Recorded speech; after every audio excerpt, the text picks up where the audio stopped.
একসময় বেতের ফার্নিচারের লাগি সিলেট বিখ্যাত আছিল। আগের মতো বেত বাজারের জৌলস নাই, তবে দৃষ্টিনন্দন কারুকাজ থাকায় বেতের আসবাবপত্রের জনপ্রিয়তা রয়েছে। বর্তমানে সিলেটে কয়েকটা হাতে গুনা বেতের দোকান আছে। আজ আমি ঘুরি ঘুরি কয়েকটা দোকানের আসবাবপত্র দেখাইমু, আর আমি আশা করমু ভিডিওটা আপনার ভালো লাগবো। আজ একটা ব্যতিক্রম ধর্মী ভিডিও লইয়া হাজির হইছি। আসসালামু আলাইকুম। পড়ন্ত বিকালে সবাই শুভেচ্ছা জানাইলাম। আমি টিএটি জয়নাল।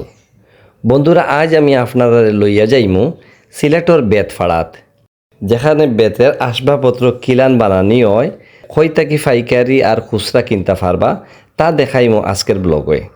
আশা করমু আমার ব্লগ থাকি অনেক কিছু জানতে পারবা।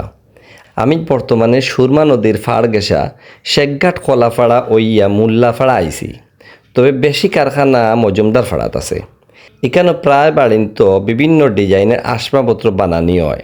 ঘরের মহিলা, পুরুষ, ছেলে, মেয়ে, বৃদ্ধ সবাই বেত দিয়া কোনো না কোনো কাজ করেন।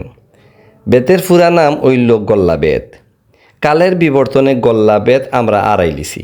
গ্রামে গঞ্জে প্রায় বাড়িত গল্লা বেত দেখা যাইত, কিন্তু এখন আর দেখা যায় না। ছোটো বেতরে আগে আমরা জালি বেত কইতাম। ছোটোবেলায় স্যার, হুজুর আর ম্যাডাম হলো রাতও দেখা যেত জালি বেত। এখন জালি বেতের প্রচলন নাই হইলেও চলে। প্রায় বাড়িতে আগে বইবার মুড়া আর বেতের সোফা দেখা যাইত, কিন্তু এখন উদা হয়ে গেছে।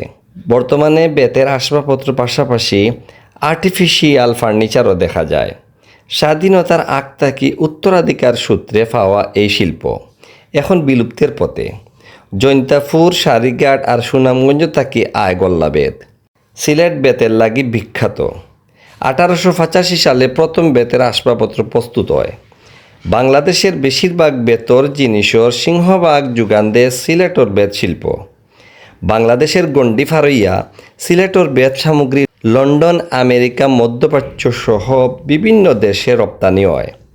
প্রায় 20 বছর আগে বাংলাদেশের ক্ষুদ্র ও কুটির শিল্প কর্পোরেশনের উদ্যোগে সিলেট নগরীর ঘাসিটুলা এলাকায় একটা বেত শিল্প গড়ে তোলা হয়, কিন্তু কিছুদিন পরে আবার বন্ধ হয়ে যায়। বর্তমানে অনেকেই ব্যক্তিগত উদ্যোগে এই শিল্পের প্রসারে ভূমিকা রাখবা। সিলেট বর্তমানে প্রায় 50 প্রকারের বেত জাতীয় পণ্য তৈরি হয়। এর মধ্যে উল্লেখযোগ্য কয়েকটা হইল magazine rack, telephone chair, sofa set, bed set, জুতার rack, trolley, table, shelf, chair, ফুলদানি, মুড়া, ইজি চেয়ার সহ আরও অনেক জিনিস। যারা পাইকারি বা খুচরা নিতে চান তারা কলাফাড়া, মজুমদারপাড়া, মুল্লাপাড়া ও ঘাসিটুলা আইয়া নিতে পারবা। পাশাপাশি জিন্দাবাজার, শাহজালাল মাজার ও মীরাবাজার কিছু দোকান পাওয়া যায়।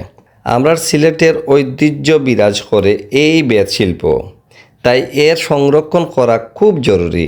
আমার ভিডিওটা ভালো লাগলে লাইক, শেয়ার করবা, আর কিতা কিতা দেখতে চাই নতুন কমেন্ট করে জানাইবা। সবাই ভালো থাকবা, সুস্থ থাকবা। আল্লাহ হাফিজ।